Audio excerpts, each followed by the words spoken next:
Shalom Bapak Ibu Saudara-saudari, semoga kita semua dalam keadaan sehat. Kiranya Allah Tritunggal menyertai dan melindungi kita semua. Firman Tuhan pada hari ini diambil dari 1 Korintus pasal 1 ayat 22 sampai 24. Orang-orang Yahudi menghendaki tanda, dan orang-orang Yunani mencari hikmat. Tetapi kami memberitakan Kristus yang disalibkan. Untuk orang-orang Yahudi, suatu batu sandungan, dan untuk orang-orang bukan Yahudi, suatu kebodohan. Tetapi untuk mereka yang dipanggil, baik orang Yahudi maupun orang bukan Yahudi, Kristus adalah kekuatan Allah dan hikmat Allah. Berbahagialah setiap orang yang mendengarkan firman Tuhan dan memeliharanya. Bapak, Ibu, saudara-saudari yang dikasihi oleh Tuhan Yesus Kristus, banyak orang Yahudi menganggap kabar baik tentang Yesus Kristus itu adalah suatu kebodohan, karena mereka percaya bahwa Mesias akan menjadi raja penakluk yang disertai dengan tanda-tanda dan mukjizat.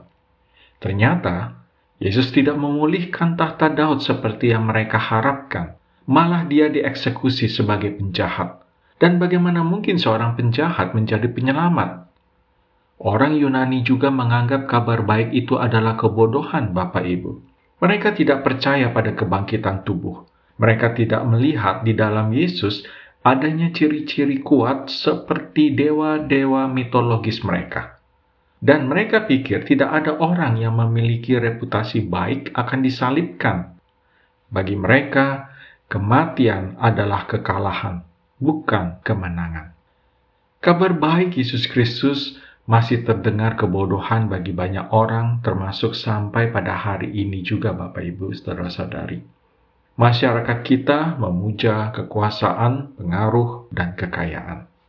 Kepada kita sudah diberitakan bahwa kita sudah jatuh dalam dosa, bahwa kita telah jatuh di bawah kutukan pencipta kita, dan bahwa Dia, Sang Pencipta kita itu terikat oleh karakter kebenarannya sendiri untuk menjaga dan mempertahankan nilai kemuliaannya dengan mencurahkan murka kekal atas dosa kita. Sebenarnya kita berada di bawah murka Allah dan sudah sepatutnya kita mati. Tetapi Bapak Ibu saudara-saudari, sekarang ada kabar yang berlawanan dengan berita yang mengerikan tadi. Ada kabar baik, ada Injil, berita tentang kebenaran yang tidak seorang pun bisa belajar dari alam sekitarnya.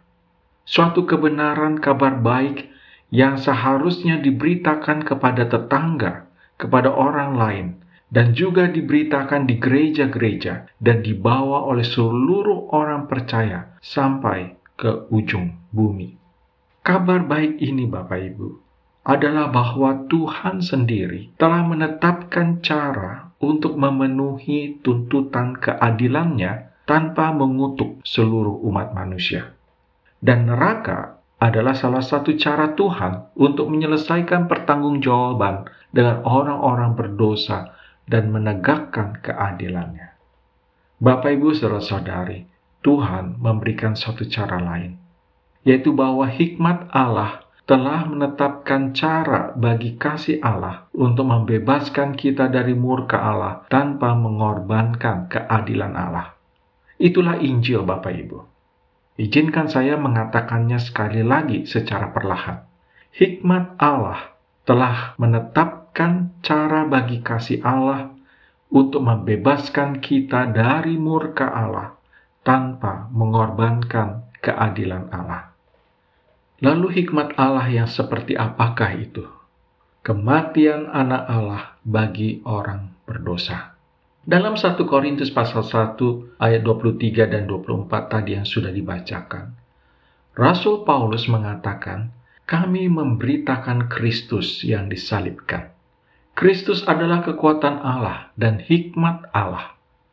Bapak, Ibu, saudara-saudari, kematian Kristus adalah hikmat Allah yang dengannya kasih Allah menyelamatkan orang berdosa dari murka Allah sambil menegakkan dan menunjukkan kebenaran Allah di dalam Kristus.